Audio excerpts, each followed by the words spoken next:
আসসালামু আলাইকুম ভাই ও আপুরা, তোমরা সকলে কেমন আছো? আশা করি আল্লাহর অশেষ মেহেরবানিতে তোমরা সবাই অনেক ভালো আছো। আমিও তোমাদের দোয়ায় অনেক অনেক ভালো আছি। আমি আজকে সকালে তোমাদের সামনে আরেকটি নতুন ব্লগ নিয়ে চলে আসলাম। আজকে আমার বড় ছেলেকে ঈদের ছুটি কাটানোর পরে মাদ্রাসায় দিয়ে আসব। এই জন্য ফজরের নামাজের পরে তার কাপড় চোপড় এবং বেডিং গুছানোর জন্য চলে আসছি। এই যে দেখতেছো তার কাপড় চোপড় একটা একটা করে গুছিয়ে ভাঁজ করে ব্যাগে ঢুকাইতেছি এবং তার যা কিছু আছে তা ব্যাগে ঢুকিয়ে নিচ্ছি। প্রিয় ভাই ও আপুদের উদ্দেশ্যে বলছি, আপনারা দেশ বিদেশ থেকে যে যেখান থেকে আমার ভিডিওটি দেখতেছেন তারা প্লিজ আমার ভিডিওতে একটি লাইক দিতে ভুলবেন না। আমার চ্যানেলটিকে যদি নতুন হয়ে থাকেন তাহলে আমার চ্যানেলটিকে একটি সাবস্ক্রাইব করে দিবেন। আমার পরিবারের বন্ধু হয়ে থেকে যেতে পারেন। বেশি ভালো লেগে থাকলে আপনার ফ্রেন্ড সার্কেলদের সাথে আর আপনার পরিবারের সাথে আমার ভিডিও লিঙ্কটি শেয়ার করতে ভুলবেন না প্লিজ। ছেলের কাপড় চোপড় বেডিং গুছিয়ে রাখার পরে এই যে চলে আসলাম বাথরুমে। আজকে যা যা কাপড় চোপড় ধুবো তা ভিজে রাখার জন্য সময় সুযোগ মতো ধুয়ে নিব। আমি কিন্তু ভাই ও আপুরা কালারিং কাপড় চোপড় আলাদা করে ভিজিয়ে রাখি। এই যে দেখতেছো সাদা কাপড় চোপড় অন্য একটি বালতিতে ভিজিয়ে রাখি, কারণ কালারিং কাপড় চোপড়ের রং সাদা কাপড়ের লেগে নষ্ট হয়ে যেতে পারে। এই জন্য সবসময় এই কাজটি আমি করে থাকি। তারপরে চলে এসলাম রান্নাঘরে প্রথমেই এসেই কালকের এঁটো থালবাড়ি ধুইতেছি, যা আমাদের মেয়েদের প্রতিদিনের রুটিনের কাজ।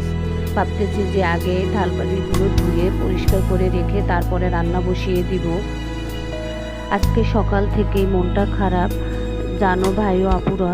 আজকে আমার ছেলেকে মাদ্রাসায় দিয়ে আসবে, এই জন্য মনটা বেশি ভালো নেই। তোমাদের সাথে কথাগুলো শেয়ার করি, যদি আমার মনটা একটু হালকা হয়। তার জন্য সকালে তোমাদের সামনে চলে আসলাম নতুন একটি ভিডিও নিয়ে। অফ ক্যামেরায় আমি উস্তাগুলো কেটে লবণ দিয়ে 10 মিনিটের মতো রেখে দিয়েছিলাম।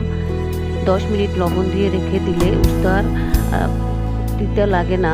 তাই এই যে দেখতেছো উস্তাগুলো 3-4 বার ধুয়ে নিয়েছি এবং এখন পানির ঝরার জন্য রেখে দিয়েছি। চুলা অন করে প্যান বসিয়ে দিয়েছি, প্যানে তেল দিয়েছি।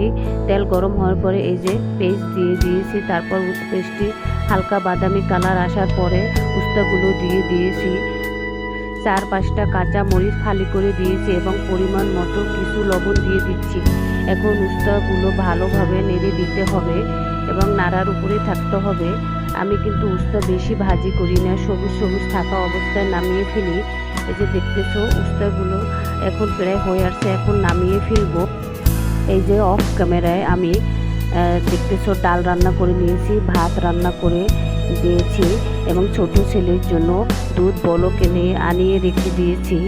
এই যে মাছ ধুয়ে মাছে কিছু লবণ এবং লেবু অ্যাড করে দিব, কারণ লবণ আর লেবু অ্যাড করে দিলে দেখা যায় মাছের যে গন্ধটা তা থাকে না। আজকে পটল আর আলু দিয়ে রুই মাছ রান্না করব, এই জন্য পটল আর আলু কেটে নিয়েছি। এবং আপুরা আমি কিন্তু তরকারি রান্না করার জন্য আদা রসুন কিছু কাঁচা মরিচ বেটে নিয়েছি।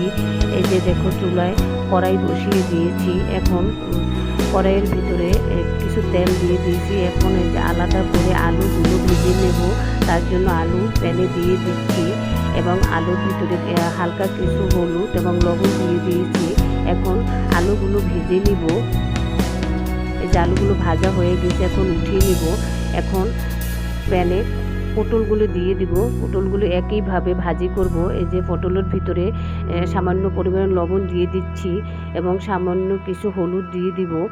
তারপর পটলগুলো ভেজে নিব ভালোভাবে। পটলগুলো ভাজার মাঝখানে আমি যে কিছু মাছ ধুয়ে রেখে দিয়েছিলাম সেই মাছগুলোতে লবণ মরিচ হলুদ মাখিয়ে রেখে দিব। পটলগুলো ভাজা শেষ হলে তারপর নামিয়ে মাছগুলো কড়াইতে ভেজে নিব। তারপরে এই যে মাঝখানে চলে আসলাম আপনার ভাইয়ের জন্য কিছু পেঁপে পাতার জুস করে নেব। এই পেঁপে পাতার জুস আমি তার বেশিরভাগ সময় খাইয়ে থাকি। এই যে দেখতেছো পেঁপে পাতা ব্লেন্ডার করার জন্য এসে এবং কিছু বিট লবণ দিয়ে দিয়েছি। এই পেঁপে পাতার জুসটা লিভারের জন্য খুবই উপকারী। এই পেঁপে পাতার জুসটা লিভার পরিষ্কার করতে খুবই সহায়তা করে।